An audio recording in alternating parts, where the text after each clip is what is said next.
Hi everyone, I'm back to read the next Josefina story. This is book 3, Josefina's Surprise, A Christmas Story. And here we are, and I will go ahead and read the inside of the book so we can see what this one is about. Josefina hopes her family will have a happy Christmas, even though she knows they will miss Mama. When they discover that the treasured Christmas altar cloth Mama embroidered had been badly damaged, she and her sisters are heartbroken. Josefina's hopes for a happy Christmas fade, but Tia Dolores finds a way to help the sisters' hearts begin to mend. Then on the night before Christmas, the whole village gathers to celebrate the beautiful Christmas tradition called Las Posadas. Surrounded by her friends and neighbors, Josefina finds that memories can bring comfort and courage. Christmas Eve is filled with love and surprises that make Josefina's heart sing. And that's what this one is about. So we'll go ahead and get started.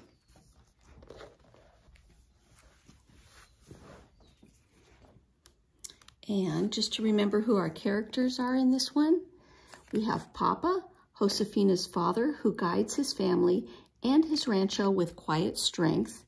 Josefina, a 9-year-old girl whose heart and hopes are as big as the New Mexico sky. Anna, Josefina's oldest sister, who married and has 2 little boys. Francisca, Josefina's 15-year-old sister, who is headstrong and impatient. And Clara, Josefina's practical, sensible sister, who is 12 years old. Tia Dolores, and Tia Dolores is Josefina's aunt, who has lived far away in Mexico City for 10 years. Teresita, Tia Dolores' servant, an excellent weaver.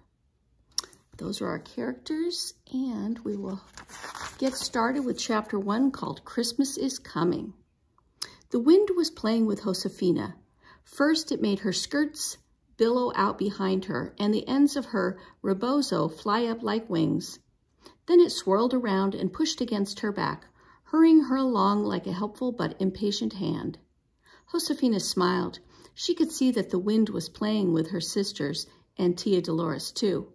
They looked like birds with ruffled feathers as they were blown along the road on this blustery morning. Josefina, her 3 sisters, and Tia Dolores were on their way to the village about a mile from their rancho. The road ran between the stream and the fields and under tall cottonwood trees. The trees were bare now. The windswept fields were a wintry, stubbly brown. It was December. Christmas was coming, and today everyone was gathering to clean the church so that it would be ready to decorate. Josefina's papa had gone ahead with a burro loaded with wood for Christmas bonfires. The sisters and Tia Dolores would join him and their friends and neighbors at the church. "Oh," exclaimed Francisca, exasperated. The wind was blowing her hair so that it curled wildly around her face. Francisca was Josefina's 2nd oldest sister. She was very careful about how she looked, especially when she was going to the village. She pulled her rebozo up over her head and tried to hold it in place with one hand as she struggled to carry a basket in her other hand. Josefina didn't care if her hair was windblown. She slipped her arm under Francisca's basket. "I'll carry this," she said. "Gracias," said Francisca. She let go of the basket and held her rebozo tightly under her chin with both hands.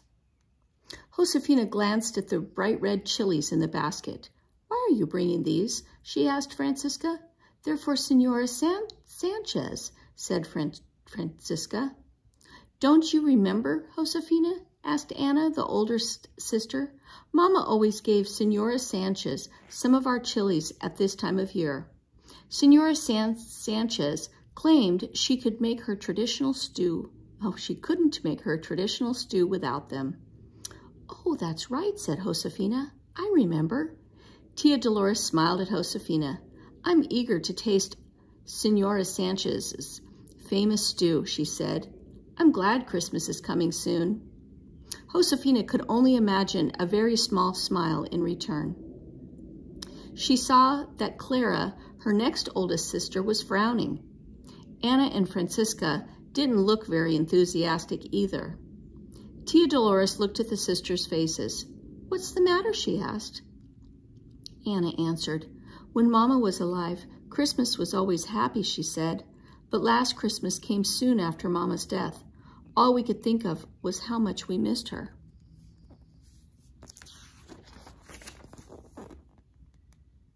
Tia Dolores spoke quietly. "It must have been very hard," she said. Josefina slid her hand into Tia Dolores's.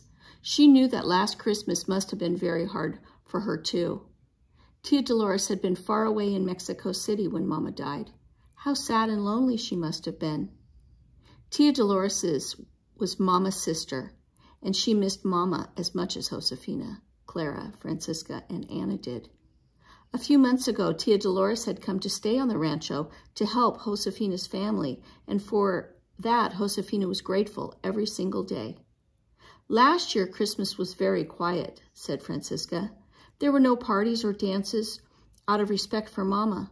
No one felt like celebrating anyway." For a while, the sisters and Tia Dolores walked without talking. They were all remembering last year and wondering what this Christmas would be like.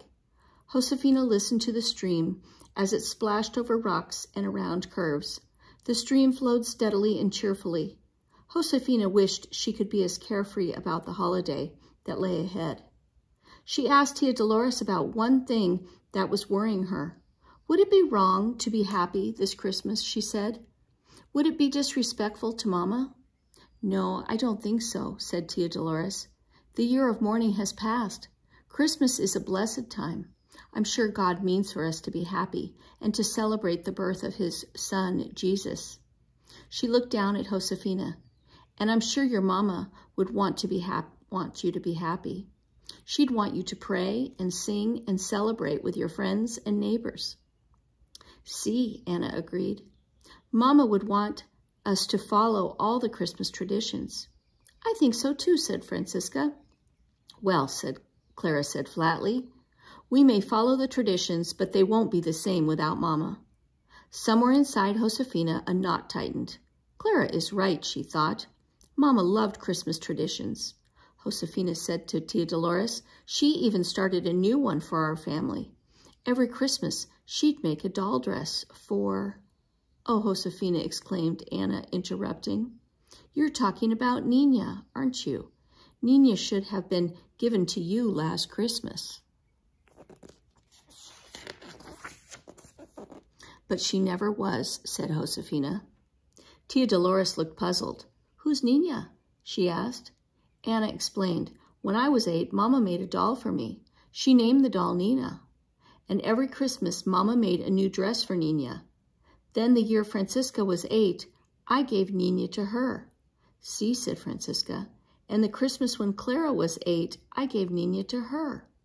"Of course, last year, Mama was not here to make a dress for Nina," and said Anna sadly. She turned to Clara. "But you could have given Nina to Josefina anyway, Clara. What happened?" Josefina was curious to hear Clara's answer. But Clara only shrugged and said, "I guess I forgot."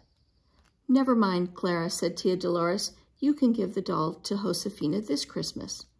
I'll help you make a new dress for her. Where is Nina?" "I've never seen her." "I haven't seen her in a long time either," said Francisca.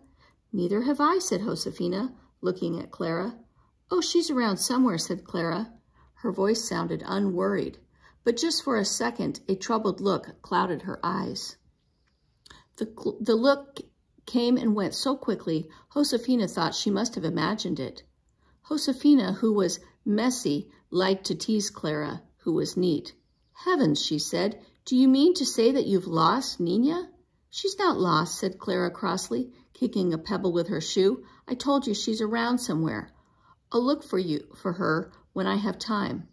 "Would you like me to help you look?" Josefina asked. She didn't want to make Clara more cross, but she really did want Nina.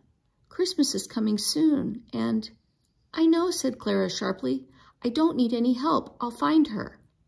"Of course you will, Clara," said Tia Dolores. Tia Dolores sounded so sure that Clara would find Nina. Josefina wished she could be as sure. How could Clara possibly have misplaced something as precious as Nina? Where could the doll be?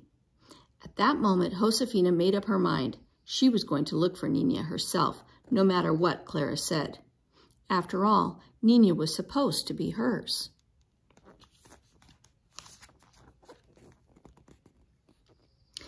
Josefina's decision to look for Nina cheered her. She couldn't help feeling a little hopeful, just as she couldn't help feeling a little excited because she heard music. Josefina quickened her steps. The music was faint but clear, floating up from the village. "Listen," said Tia Dolores. They all lifted their faces and listened. The music grew louder and stronger. It seemed to urge them. "Come along, come along." Soon they were all walking so fast, they were practically dancing. Josefina's thick braid bounced against her back, and even sensible Clara skipped a little bit. The sound of the music mixed in the air with the spicy scent of burning piñon wood.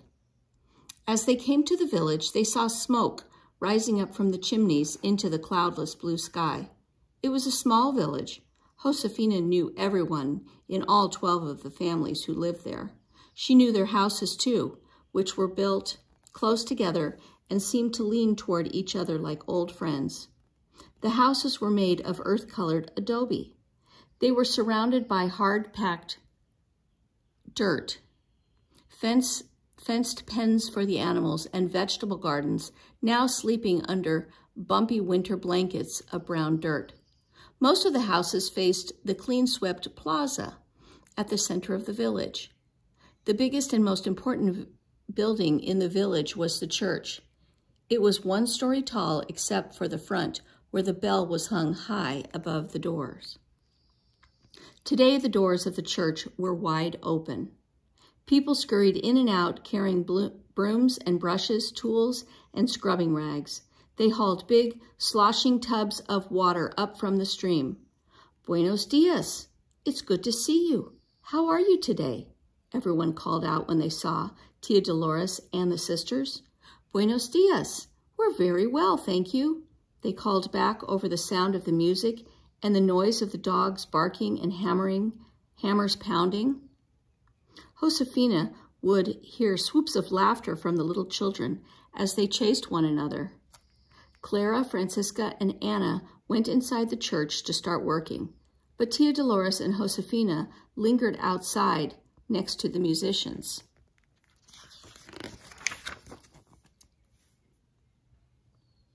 One man was playing a guitar, and 2 others were playing violins. As Josefina and Tia Dolores listened, the music changed. The men began to play a slow, sweet song.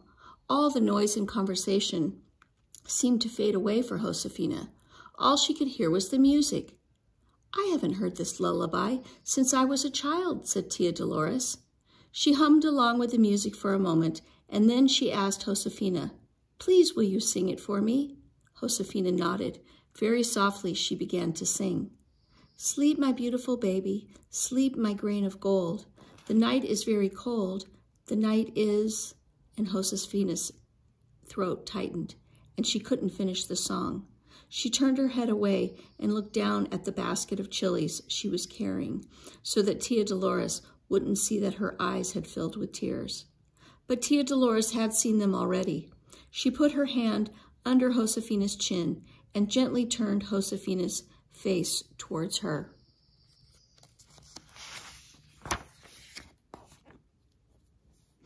"Mama used to sing that lullaby to me when I was little," said Josefina. "And we always sang it together at church on Christmas Eve to baby Jesus." Tia Dolores used the soft edge of her sleeve to dry Josefina's cheek. Then she asked, "Does everyone sing it?" "Everyone sings the end," said Josefina, "but not the first part. That's sung alone by the girl who is Maria in Las Posas." "You know," said Tia Dolores, "you're old enough to be Maria." "Oh, I couldn't," said Josefina. Her heart pounded faster at the very thought. Las Posas was one of the most important and holy Christmas traditions. For 9 nights in a row, everyone in the village acted out the story of the first Christmas Eve when Maria and Jose were searching for shelter before baby Jesus was born. A girl took the role of Maria, riding a burro, just as Jesus' mother did, and a man took the role of Jose. Maria and Jose and their followers went from house to house asking for shelter. Again and again they were turned away, until finally they were welcomed into the last house. And on Christmas Eve, the final night of Las Posas, everyone was welcomed into the church instead of a house, and then midnight mass began. Sometimes, said Tia Dolores thoughtfully, a girl wants to be Maria because she wants to pray for something special. I wonder what your prayer would be, Josefina, if you were Maria. Josefina did not have to wonder. She knew what her prayer would be. I'd pray that this will be a happy Christmas, said Josefina, for us and Mama in heaven. Tia Dolores smiled. That's a good prayer, she said. Are you sure you don't want to be Maria? Josefina listened to the last notes of the lullaby. Part of her wanted to be Maria, but part of her knew she couldn't do it. Last year, I could hardly sing the songs in Las Posas, she said. They made me so sad because they reminded me that Mama was gone. I'm afraid it'll be the same this year. She shook her head. I couldn't possibly be Maria. I understand, said Tia Dolores. It's still too soon for you. She tucked a strand of Josefina's hair behind her ear. Let's go in now. Josefina nodded and walked into the church with Tia Dolores.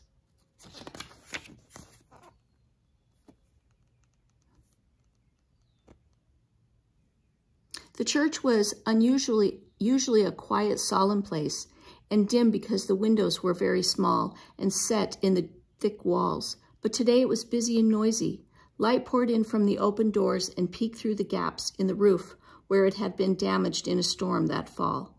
Everywhere Josefina looked, she saw friends and neighbors and workers from Papa's rancho who'd put aside their usual chores to come and clean the church.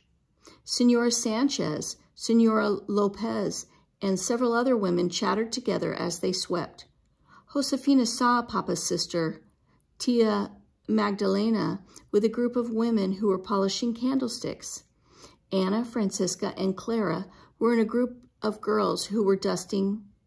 Boys who were supposed to be scattering water on the floor to settle the dust were splashing each other. Most of the men in the village stood together, their arms crossed over their chest, looking up at the roof and discussing the damage caused by the storm in the fall. Josefina saw Papa standing with the men. Then Papa excused himself. There you are, he said to Josefina and Tia Dolores. I was looking for you. We stopped outside to listen to the music, Tia Dolores explained. I might have known, Papa said. His eyes twinkled. You two are the musicians in our family. Josefina could tell that Papa's compliment pleased Tia Dolores because she blushed a little. Well, she said, we're ready to work now. Good, said Papa. He caught the eye of Senor Garcia, who came over.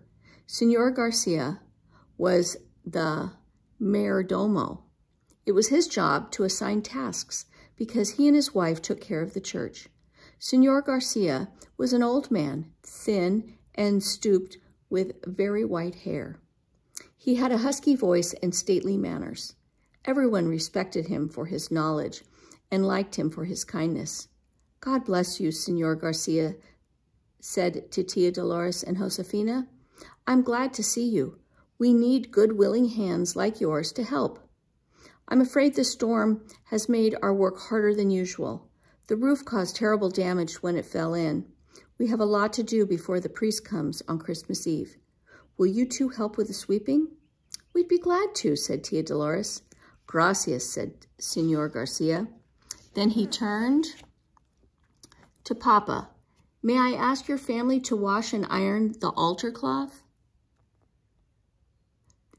You have done for many years? Of course, said Papa. I remember when your dear wife gave that cloth to the church, said Senor Garcia. She'll be in our prayers this Christmas, I'm sure. See, said Papa quietly. Senor Garcia turned to Josefina again. Josefina, he said, I was wondering if you would like to be Maria in Las Posas this Christmas, perhaps to offer a special prayer for your mama." Josefina froze. Papa looked at her, waiting to hear her answer. Tia Dolores put her arm around Josefina's shoulder. "It's very kind of you to ask, Senor Garcia," she said, "but I think it's not this year."